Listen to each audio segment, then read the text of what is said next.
દીવના નાગરિકો માટે મહત્વની સૂચના. નેપાળની પૂર પરિસ્થિતિમાં પ્રભાવિત થનારાના સંબંધીઓ માટે દીવ પ્રશાસન કરશે મદદ.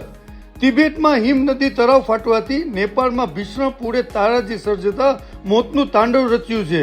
પૂરના કારણે નદીના કિનારાના વિસ્તારોમાં ઘણા મહત્વપૂર્ણ માળખાઓને નુકસાન પહોંચ્યું છે.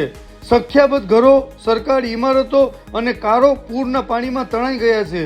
પૂરના કારણે 100 જેટલા લોકોના મૃત્યુ થયા હોવાની આશંકા છે. 1000 કરતાં પણ વધારે લોકો તણાઈ ગયા છે. 133 ભારતીયો લાપતા છે. દીવ પ્રશાસને જણાવ્યું છે કે દીવના કોઈ નાગરિકના પરિવારના સભ્યો, સગા સંબંધીઓ અથવા પરિચિત વ્યક્તિ હાલમાં નેપાળમાં હોય અને તેમનો સંપર્ક થઈ રહ્યો ન હોય તો પરિવારજનો દીવ પ્રશાસનનો તાત્કાલિક સંપર્ક કરે અને સંબંધિત વ્યક્તિની જરૂરી વિગતો ઉપલબ્ધ કરાવે. દીવ પ્રશાસન શક્ય હોય તેટલી મદદ અને સંકલન કરવા માટે યોગ્ય કાર્યવાહી કરશે. દીવ કલેક્ટર રાહુલ દેવપુરા સાહેબ આ પરિસ્થિતિમાં મદદ કરવા સતર્ક અને કાર્યશીલ છે.